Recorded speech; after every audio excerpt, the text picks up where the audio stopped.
दोस्तों, कैसे हैं आप लोग और कैसे हैं सब लोग आपके घर में। मैं प्रियंका आप सबका स्वागत करती हूँ मेरे चैनल प्रियंका की दुनिया ब्लॉग और मेरी इस नई वीडियो में। पूरी दुनिया माँ लक्ष्मी की पूजा करती है और सब लोग चाहते हैं कि माँ लक्ष्मी हमारे घर आए और हमारे घर में रुक भी जाए। आखिर ऐसा कौन नहीं चाहता है, क्योंकि अगर माँ लक्ष्मी रूठ जाए तो आदमी दरिद्र हो जाता है। हमारे देश में कोई भी घर ऐसा नहीं होगा जो कि माँ लक्ष्मी का स्वागत ना करना चाहे, लेकिन बहुत कम घर ऐसे होते हैं जहां माँ लक्ष्मी आती है और उससे भी कम घर ऐसे होते हैं जहां माँ लक्ष्मी रुकती है। तो आज की इस वीडियो में मैं आपको 5 ऐसी चीजें बताऊंगी जो अगर आपने कर ली तो मैं गारंटी के साथ कह सकती हूँ कि माता लक्ष्मी आपके घर आएंगी भी और आपके घर रुकेंगी भी। और वीडियो के अंत में मैं आपको बताऊंगी कि देवी लक्ष्मी का वाहन उल्लू ही क्यों बना। तो वीडियो को अंत तक देखिएगा, वीडियो बहुत ही महत्वपूर्ण है, वीडियो को बीच में स्किप मत कीजिएगा। और मेरे जो भी भाई बहन मेरे चैनल पर नए हो चैनल को सब्सक्राइब जरूर कर लीजिएगा और बेल आइकन को प्रेस कर दीजिएगा ताकि मेरी आगे आने वाली वीडियो के नोटिफिकेशन आपके पास सबसे पहले पहुंच सके। तो दोस्तों शुरुआत करते हैं सबसे पहले सबसे साधारण सी बात से। देखिए, अगर आप कहीं घूमने जाते हैं तो क्या आप किसी ऐसे होटल में रहना पसंद करेंगे जिसके रूम गंदे हो, जिसकी बेडशीट गंदी हो, जो होटल पूरा बिखरा हुआ हो, जिसका वॉशरूम गंदा हो। देखिए, अगर कोई 1000 रुपए का कमरा भी किराए पर लेता है तो वो चाहता है कि सब कुछ साफ सुथरा मिले, बेडशीट साफ हो, बाथरूम साफ हो, रूम पूरा साफ हो, होटल एकदम साफ सुथरा हो, सर्विस एकदम परफेक्ट हो। और अगर कभी गलती से भी एक आध मक्खी मच्छर या कीड़े मकोड़े आपको दिख जाए तो आप तुरंत आग बबूल हो जाते हैं कि ये कैसा होटल है, आगे से हम इस होटल में कभी नहीं आएंगे। तो दोस्तों, हम तो सिर्फ इंसान हैं, माता लक्ष्मी भी ऐसे घर में कभी नहीं रुकती है, ना कभी आती है जो कि हमेशा उसमें सामान इधर उधर फैला हो, जहां गंदगी हो, जगह जगह जाले लटक रहे हो। तो अगर हमारा घर एकदम साफ सुथरा है, जहाँ बिल्कुल धूल मिट्टी नहीं है, एकदम सब चीजें साफ सुथरी हैं, सामान एकदम जगह पर है, तो ऐसा घर खुद एक इनविटेशन होता है माँ लक्ष्मी के लिए।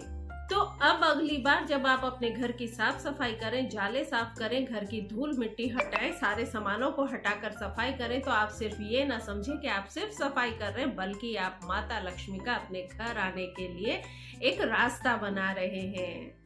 अब मैं आपको दूसरी चीज बताती हूँ जिससे माँ लक्ष्मी का जो वास है वो आपके घर में होगा, वो है आपका सॉफ्ट व्यवहार और आपकी लैंग्वेज। देखिए, लक्ष्मी जी सिर्फ घर में पूजा करने से नहीं आती हैं, वो वहाँ आती है जहाँ पर वाणी में मिठास होती है, लैंग्वेज हमारी कटु नहीं होती है। वो आती है शब्दों की शक्ति से। वो शक्ति या तो लोगों का आकर्षण बन सकती है या फिर विनाश भी बन सकती है।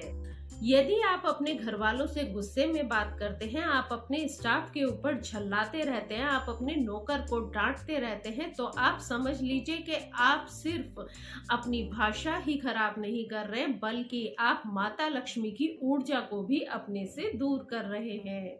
याद रखिए, पैसा कभी भी अकेले नहीं आता है, वो आपके आसपास के लोगों की वजह से भी आता है। आपने देखा होगा कि अगर कोई दुकानदार तीखा बोलता है, तेज बोलता है, उसकी दुकान का सामान चाहे कितना भी अच्छा क्यों ना हो, लेकिन उसके पास ग्राहक बहुत कम आते हैं।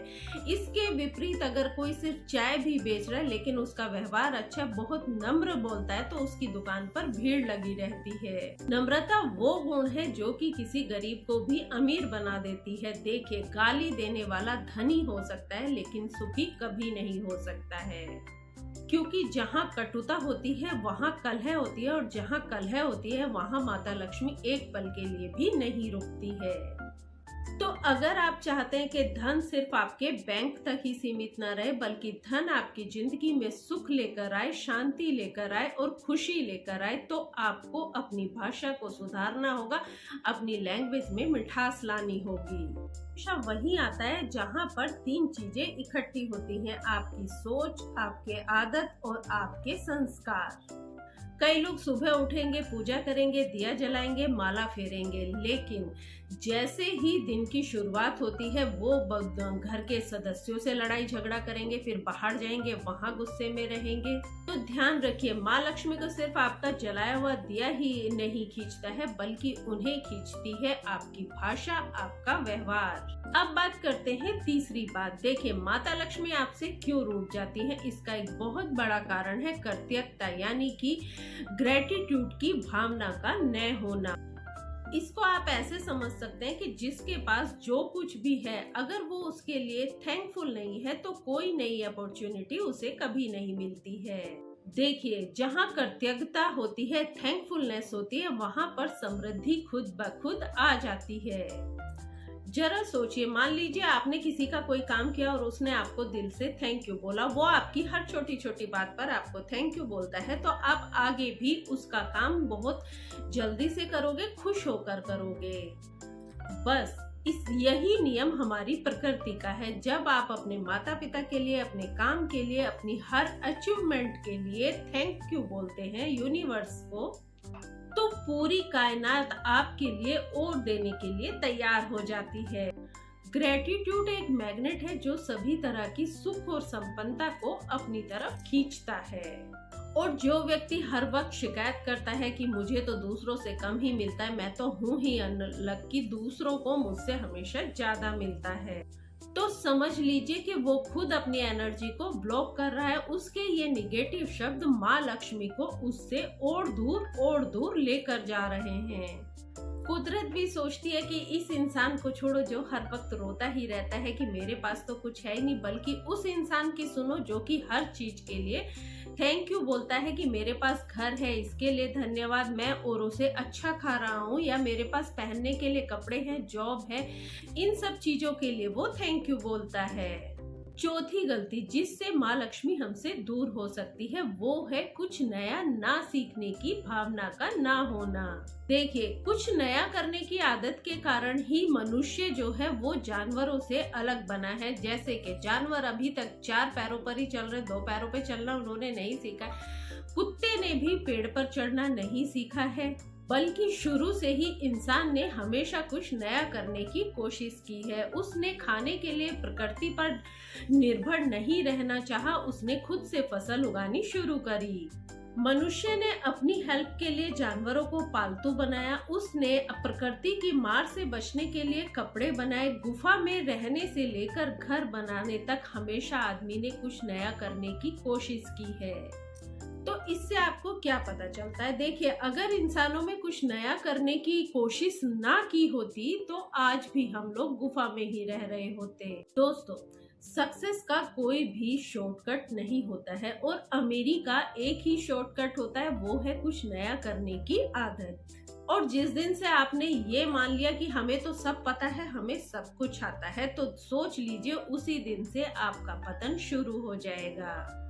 देखिए, माता लक्ष्मी उस व्यक्ति के पास नहीं रहती है जो हमेशा कंफर्ट जोन में रहता है, बल्कि माँ लक्ष्मी उड़कर उस व्यक्ति के पास जाती है जो खुद को रोज अपग्रेड करता है। अब अगली बात, माता लक्ष्मी की सवारी उल्लू ही क्यों बना?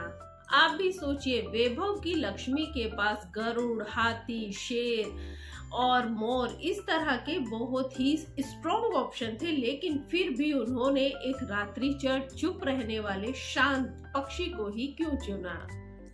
उल्लू एक बहुत ही शांत पक्षी है जो कि दिखावा नहीं करता है, गहराई में जीता है। देखिए, उल्लू रात को देख सकता है, जहां दूसरे लोगों की सोच खत्म हो जाती है वहां से उसकी दृष्टि शुरू होती है।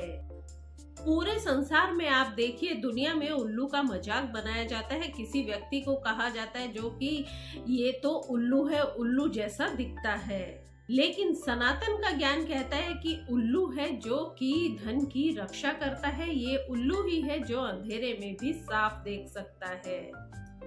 मतलब जब पूरी दुनिया कंफ्यूजन में हो तब उल्लू क्लियर देख सकता है। और यही गुण चाहिए एक अमीर इंसान बनने के लिए। उल्लू में एकाग्रता होती है जो कि हर काम को सोच समझकर करता है, और यही गुण होना चाहिए जो व्यक्ति बिना सोचे समझे इन्वेस्ट करते हैं वो कभी अमीर नहीं बन सकते हैं। जो लोग बिना गिने खर्च करते हैं उनकी जेब हमेशा खाली ही रहती है। तो दोस्तों, आज की वीडियो में बस इतना ही। जो बातें मैंने बताई हैं, इन सारी चीजों को आप आज से ही अमल में लाना शुरू कर दीजिए। बहुत जल्द आप अमीर बन जाएंगे। और साथ में एक बार कमेंट सेक्शन में जाकर सच्चे दिल से माँ लक्ष्मी का नाम लेकर जय माँ लक्ष्मी जरूर लिख दीजिएगा। माता लक्ष्मी की कृपा अभी से आपके ऊपर बनने लगेगी। सभी लोग खुश रहिए, स्वस्थ रहिए, मस्त रहिए और अपनों का ख्याल रखते रहिए।